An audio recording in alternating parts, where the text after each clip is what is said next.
That was great. Thank you. And now I have the pleasure of introducing Anita Benson. Anita Benson is a certified operating room nurse with over 40 years of experience in the perioperative field of nursing assisting and has served as the interim perioperative director of nursing, working with open hearts, neurosurgery, orthopedics, with navigation, robotics, and many other procedures. She plays a strong role in the perioperative field, educating new nurses and using her positive attitude and tireless energy to encourage others to work hard and succeed. Anita is inspired daily by her husband, who was diagnosed with intrahepatic cholangiocarcinoma in August 2013 and survived, and by her son and daughter and 4 grandchildren. Anita likes to hike, bicycle along the ocean, and keep active, helping others to find hope and succeed in life.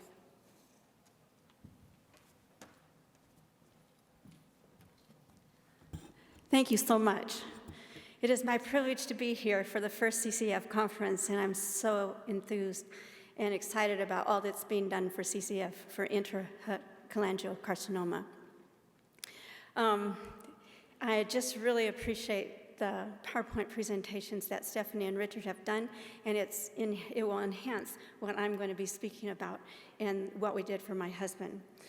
So with that in mind, we will move forward to say that my husband was diagnosed with intrahepatic cholangiocarcinoma August 21, 2013. I'm happy to share our story in what we did for him. I didn't know what to do, and we were devastated with his situation. He was diagnosed with a large mass in the left lobe of the liver, at least 8.1 centimeters diameter, 8 millimeter lesion in the right lobe of the liver, occluded left portal and hepatic veins, prominent retroperitoneal and cardiophrenic lymph nodes, and a soft tissue mass in the hilum of the liver. And as I said, we were just devastated. He was given 3 to 4 months to live, and for sure less than a year.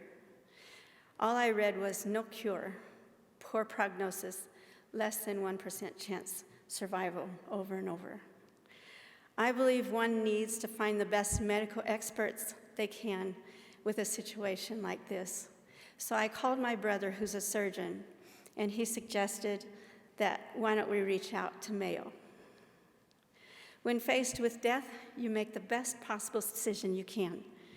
Treatment began with 3 primary chemo drugs, gemcitabine, cisplatin, and a beta trial drug that they said they'll probably never use again because it was so severe. Here he is at Mayo with his beginning chemo and port placement.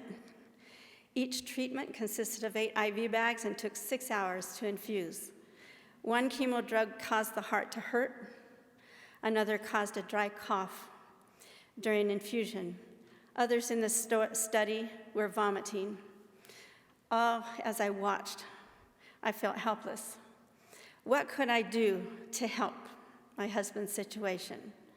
You know, innovations have the freedom to operate outside accepted norms.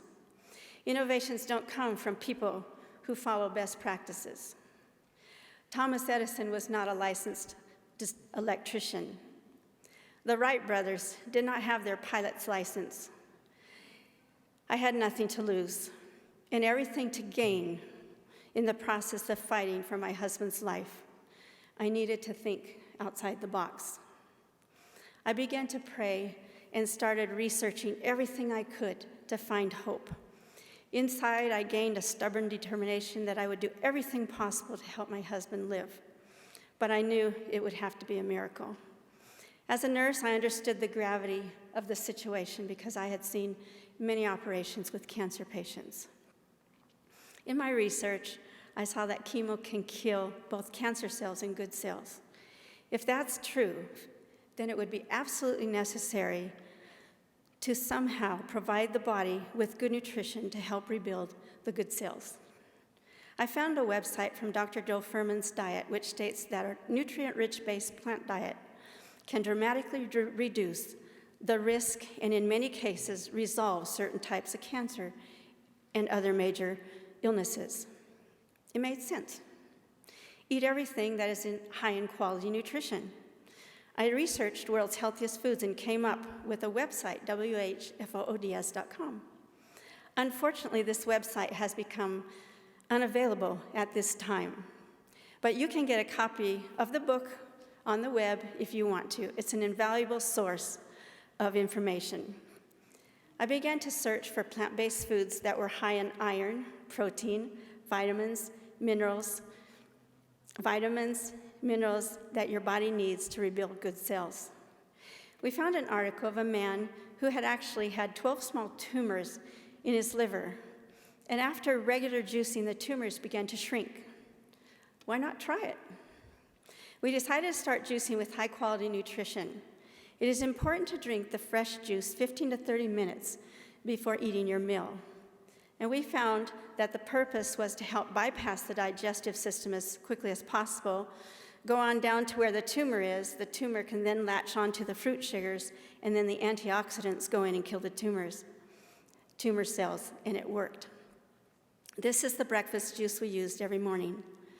You can vary this juice, but look for quality. We're always looking for quality in what we're feeding him. Note the high quality of greens. The deeper the green, the higher the quality. I felt that he needed not only the juicing, but also some fiber and bulk foods, so I prepared a good breakfast every morning with high-quality nutrition.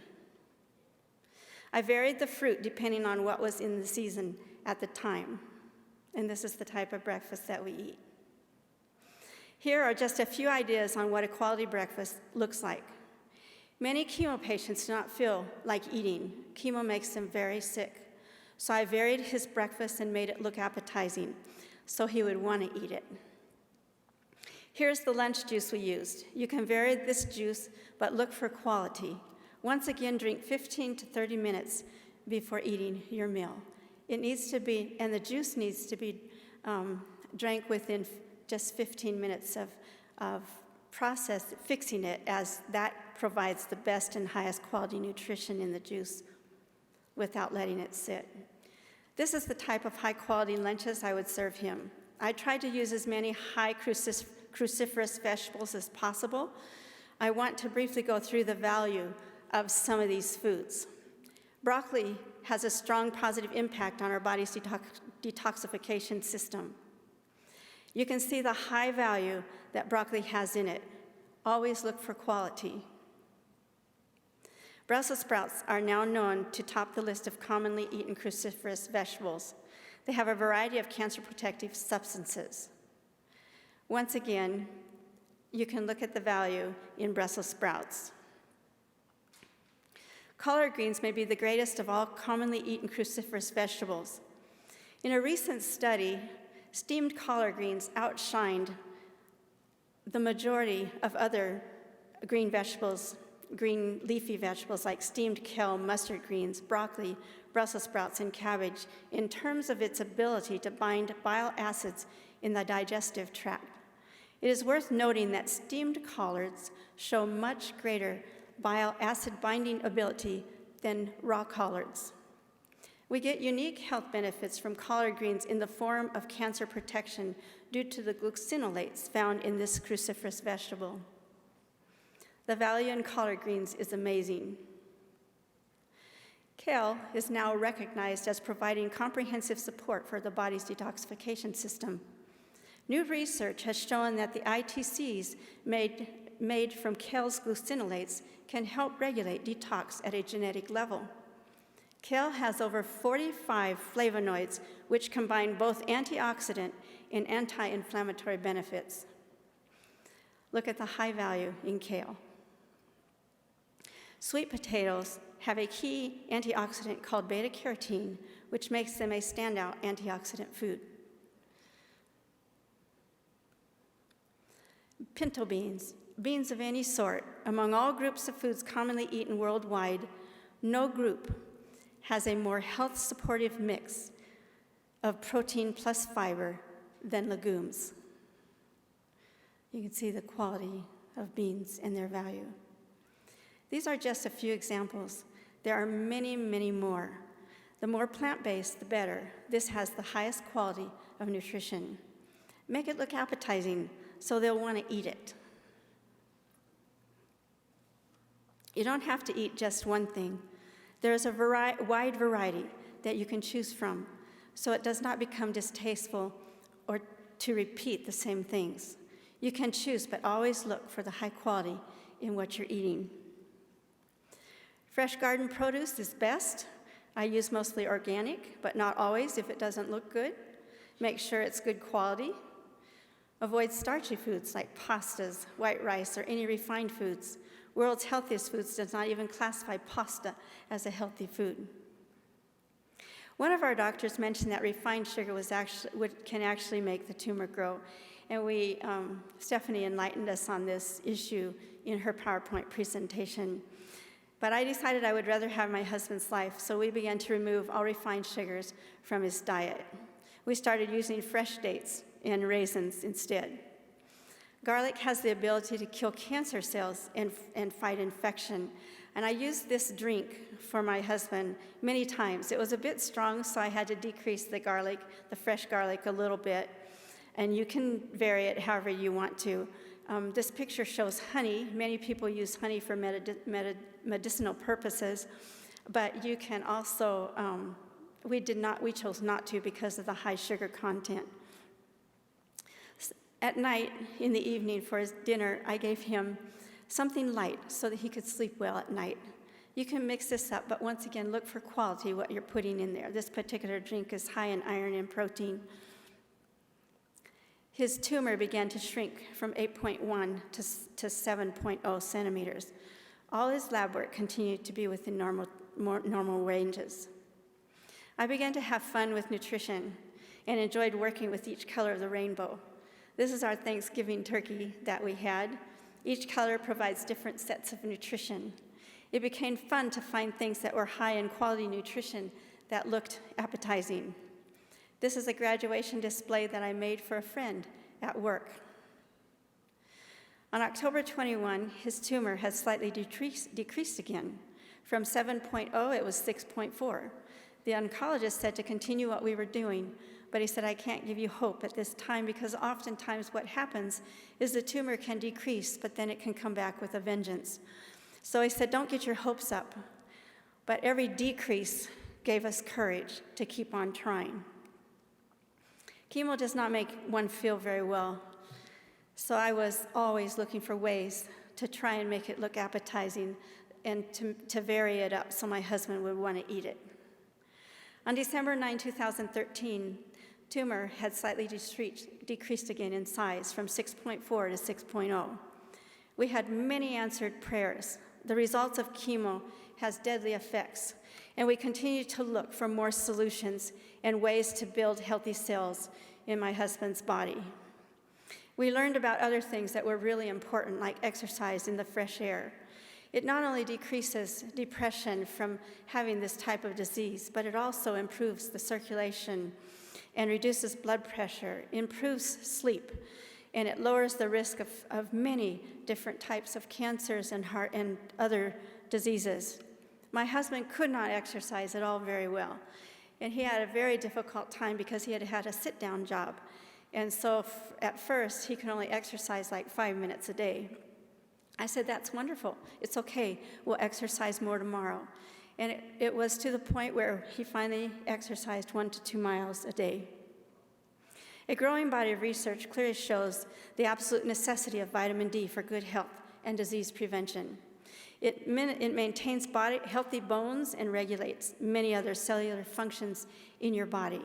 And so my husband, every day that he could, would get out and be in the sunshine for 10 to 20 minutes. Sleep is an important good part of good health also. It's just as important as diet and exercise. Good sleep improves your brain performance, mood, and health. Everything from blood vessels to the immune system uses sleep as a time for repair. So we tried to help my husband get as much rest as possible. Pure water removes toxins and waste from the body. Drinking water should be clean and free from contaminants to ensure proper health and wellness. On January 27, my husband's tumor had shrunk again. It was only 5.5. We continued to keep on juicing and eating with high nutrition. Things were tough, but we continued to press on as he continued his chemo. It became a difficult struggle. I was working full-time to keep up my husband's juicing and everything needed for his care, and it began to take its toll. My husband was getting weaker, and I had to push him around in a wheelchair for some time. We continued to keep doing what we were doing, even though it was very difficult and exhausting, determined that we would do everything we could until the very last. It is important for us to refrain from those things that are not healthy. Remember, each soft drink equals approximately 10 teaspoons of sugar. Are diet drinks any more healthful? Carbon dioxide equals poison we breathe out every day. Should we drink CO2? I'm just throwing out some of these questions to think about. Imitation sweeteners can be just as harmful as sugar. And it's good to eliminate alcohol and caffeine as much as possible. On February 7, 2014, they never thought that they would take my husband in for surgery, but they decided that his tumor had shrunk enough that they would go ahead and do it. It took 7.5 hours. We were told that it would take an hour and a half. So we were quite worried as we waited for my husband's situation to know what was happening. The surgeon came out after the surgery and stated that the procedure had gone very well, and it was a lot more involved than what he had thought at first. But he said he had lost less than 200 mL of blood and that he would do very well, he felt. After surgery, he had some complications set in that we needed to deal with. His tumor had shrunk again, and it was only 50% viable. We were to connect with doctors near home. This is what was found when we arrived home. And sorry, it looks like there's a black spot on that for some reason, but we had over 300 ribbons that were tied on our fence at home. The support was overwhelming from family and friends, and so very important. Hot foot baths, some other opportunities we used were hot foot baths, which brought fevers down and increased circulation. Epsom salt baths increased circulation and removed poisons. Charcoal patches assisted in removing poisons from the liver. We just placed the charcoal patches over the abdomen, over the liver area. Brown rice water reduced acid reflux symptoms that my husband had. I believe it's very important to keep cancer patients busy due to depression that can set in from this type of disease if they're left alone at home when you're working and think about their cancer. So we kept busy. Here we are on a trip actually to Haiti, where we were invited to accompany some eye surgeons. And I also felt that cancer patients need to feel needed. So I purchased bought a puppy for my husband so that he would have the need to care for that puppy while I was away at work. We had many projects that we needed to do, but we came up with projects to help him keep busy. And one of the most important projects that we did was to make this cradle for our first grandson. And we put our little hearts in it, carved out little hearts and everything. And my husband never knew if he would have the privilege of being able to hold his first grandson. But in 2015, my husband had the privilege of holding his first grandson. Strong family support is vital during this time. Our daughter moved back in for 6 months to help. My sister and her husband came for 2 weeks and then returned another week later to help. Our son and family were also a great support, helping where needed. A few years later, on December 22, my husband was able to hold our fourth grandson. What a privilege. Every day is a gift. Hold on to it. I want to tell those that are going through this, that are just beginning the journey, hold on to it. It's very important. Keep on hoping. It's very important. The oncologist at Mayo told us, you are very fortunate. You have a lot of things that most people don't have. You have a strong faith. You have a strong family support system. You have friends, good nutrition, exercise, a good attitude, so many things that many people don't have. For someone who is suffering from this type of disease, you need experienced medical professionals as well as caregivers to assist in lifestyle changes, which are crucial to the healing process. Mayo was so helpful and provided such a great care for my husband while he was so sick. And our daughter decided she wanted to work at Mayo as a nurse. Many of you might know her. I don't know if some of you do, but her name is pianonurse.com is what she goes by. And if you look on that website, you can see her story. My husband was declared cancer-free 5 years later, in 2019. 10 years later, he is still alive by God's grace. And it is my privilege at this point right now to present my husband to you at this time on stage.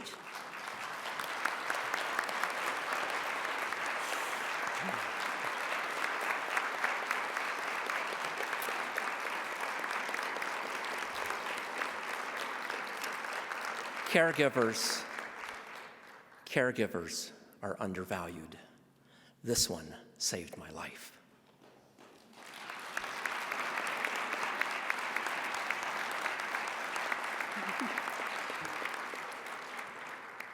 Not only that, I feel so great today. I'm looking forward to the next 30 years when I'll be 100. I really, really cannot thank my dear wife enough for all she did for me. Thank you.